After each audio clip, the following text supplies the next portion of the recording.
Dicen que cuando hay noticias o eventos que nos marcan la vida, siempre los recordaremos. Y sé que todos los venezolanos recordamos dónde estábamos cuando Sosa anotó ese golazo de tiro libre en las semifinales. O todos esos penales atajados por Wilker Fariñez. Era 2017 y Venezuela entera madrugaba para ver fútbol, a las 5 y 6 de la mañana. Y no era la Vinotinto de mayores, era la sub-20. Una generación de chamitos que contra todo pronóstico nos hizo creer que el mundial no era un sueño tan lejano. No importaba si tenías que ir al colegio, a trabajar, o simplemente no sabías ni quién era el lateral izquierdo. Te levantabas, porque esa selección transmitía algo diferente, algo que no habíamos sentido nunca. Le ganamos a Alemania, a Japón, a Estados Unidos y llegamos a una final del mundo. Sí, Venezuela jugó la final de un mundial de fútbol. Y lo mejor es que fue con una generación que parecía tenerlo todo. Pero, ¿qué pasó después? ¿Dónde están esos jugadores hoy? Algunos brillaron, otros simplemente desaparecieron, y aunque creas que sabes lo que pasó con ellos, te aseguro que la historia completa es mucho más impactante. Vamos a hablar de las 5 grandes promesas de ese equipo, y luego te contaré qué fue del resto, porque si alguna vez nos ilusionamos de verdad, fue con ellos.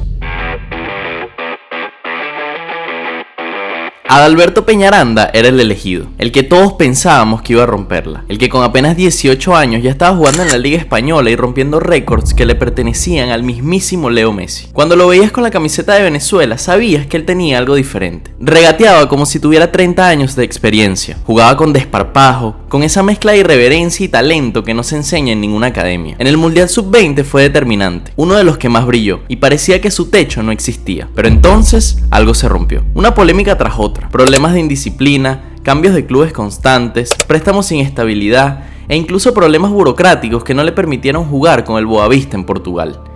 Y poco a poco, ese chamo que había enamorado a medio país fue desapareciendo del radar. Ha pasado por muchos equipos en los últimos 8 años. Jugó en Inglaterra, Italia, España, Bélgica y terminó en Bosnia, donde jugó apenas unos pocos partidos. Hoy, con solo 27 años y tras una temporada cedido en el Bucaramanga, no sabemos qué será de su futuro, pero aún tiene un año de contrato en el Sarajevo de Bosnia. De ser la promesa más grande del fútbol venezolano, a estar prácticamente fuera del juego. ¿Cómo se apaga una estrella tan rápido? Es una de esas historias que duelen, porque sabemos que lo tenía todo. Pero si crees que esta fue una caída dura, tienes que esperar a escuchar lo que pasó con Wilker Fariñez.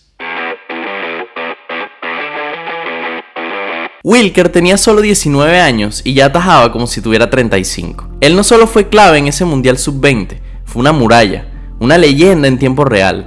Atajó penales, voló en cada partido y le dio seguridad a todo un país que soñaba despierto. Cuando terminó el torneo, todos decíamos lo mismo: este tipo va a jugar en Europa, es cuestión de tiempo. Y así fue. Luego de su etapa en el Caracas Fútbol Club, lo fichó Millonarios de Colombia, donde rápidamente se ganó la titularidad y demostró que era un portero que estaba para cosas muy grandes. Lo tenía todo: reflejos, agilidad, carácter. Era diferente. Estaba llamado a ser el arquero de la Vinotinto por los próximos 15 años. Pero otra vez la vida tuvo otros planes. En 2020 se fue al Lens de Francia, su primer equipo europeo, y todo pintaba de maravilla, pero no logró afianzarse como titular, y lo que parecía un paso adelante se volvió un limbo. Empezó a jugar tras la lesión del portero titular, pero sin embargo no se consolidó al 100%, y el golpe más duro vendría después. En junio de 2022, en un entrenamiento con la selección, sufrió una rotura de ligamentos cruzados, una de las peores lesiones para un futbolista, y desde entonces no volvió a ser el mismo. Todo lo que conocimos de él, lo que vimos en esos partidos con la selección absoluta, todo lo perdimos. Hoy, a sus 27 años, se encuentra cedido en las Águilas Doradas en Colombia, un equipo que está muchos escalones por debajo de lo que presuponíamos para él. Siempre vivirá con la sombra de lo que pudo ser, de ser el arquero más prometedor de toda Sudamérica a desaparecer del mapa. Pero si crees que esto fue impactante, la historia de Sergio Córdoba también tiene lo suyo.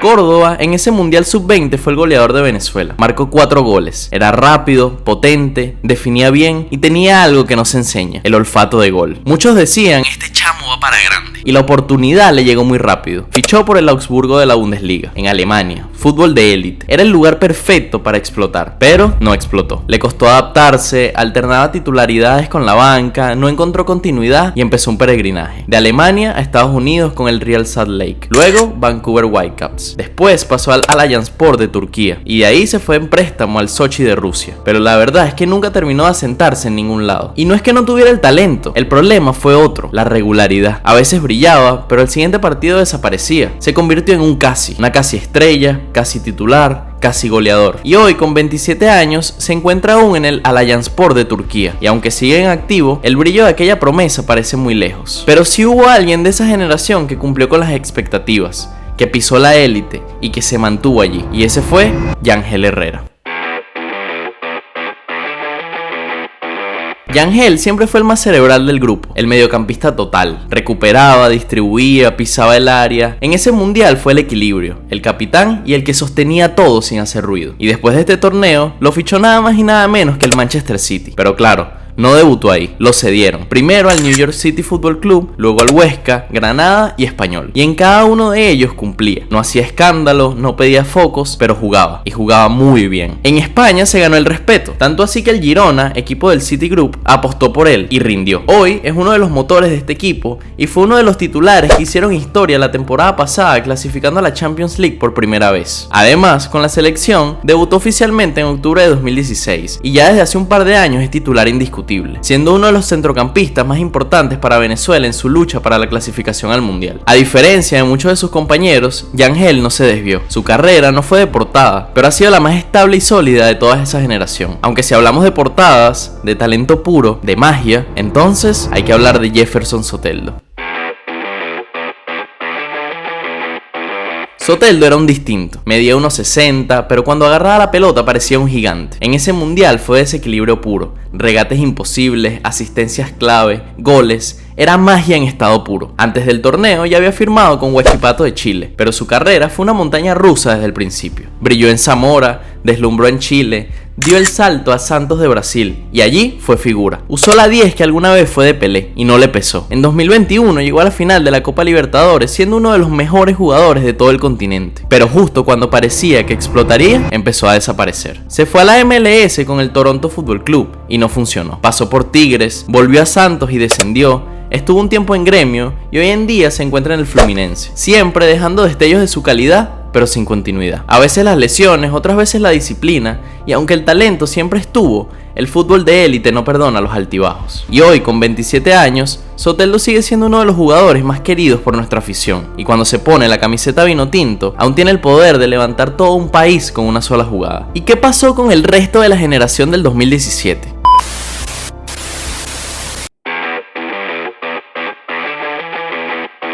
Porque no eran solo 5, esa camada estaba llena de nombres que prometían muchísimo. Ya eran figuras en Venezuela.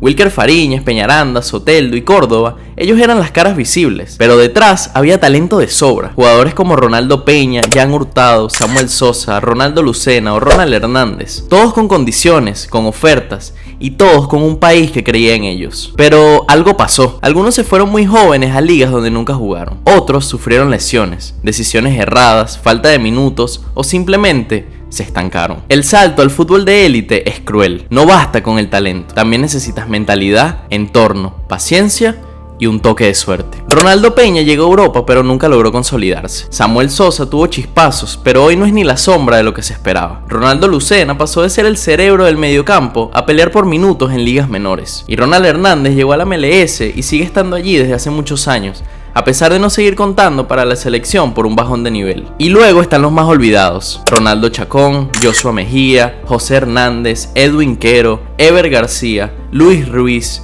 Williams Velázquez. Nombres que hoy solo recordamos los que los levantábamos a las 5 de la mañana para verlos, o los que han seguido muy cerca a estos chamos. Parecía que Venezuela había encontrado su generación dorada, pero con el tiempo nos dimos cuenta de que el talento no siempre garantiza una carrera en la élite. Aunque claro, una parte de esta historia también le pertenece al hombre que los dirigía, porque esa selección tuvo un líder en el banquillo, y ese era Rafael Dudamel, y su camino también merece ser contado.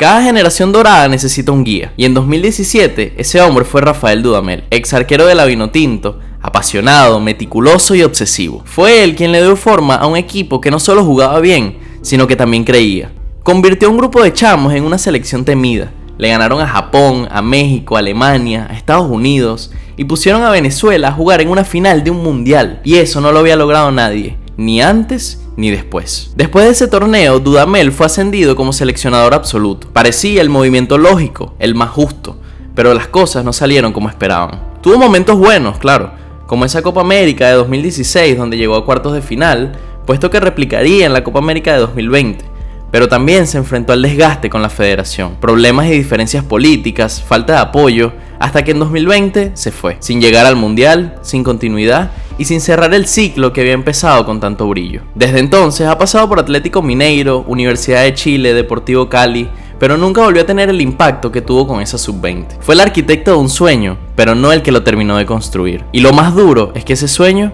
sigue aún sin cumplirse. Han pasado más de 7 años desde ese Mundial sub-20 y no hemos vuelto a soñar igual. Ese equipo nos hizo creer que el futuro ya estaba aquí, que ya no seríamos los de siempre, que el Mundial de mayores no era una locura, pero el fútbol no perdona y tampoco espera. De esa generación solo unos pocos lograron sostenerse arriba. La mayoría se fue desvaneciendo entre lesiones, decisiones erradas y contextos que nunca ayudaron. Promesas que parecían eternas pero que duraron muy poco. Y sí, duele, porque todos los que madrugamos a las 5 de la mañana en Venezuela lo hicimos convencidos de que estábamos viendo el inicio de algo grande, de una nueva historia, de un antes y un después. Pero a veces el fútbol solo te da eso, un momento, un chispazo, un verano inolvidable, un equipo que fue leyenda por un instante y se apagó sin avisar. ¿Y qué nos queda? Pues recordarlos, aprender y volver a creer en la nueva generación que ya viene empujando. Y si este video te revolvió algo por dentro, quizás también deberías ver los otros que he hecho sobre el fútbol venezolano. Les dejo el link aquí abajo. Muchas gracias por llegar hasta aquí y ahora quiero que me digas ¿cuál de todos fue tu jugador favorito de esta generación?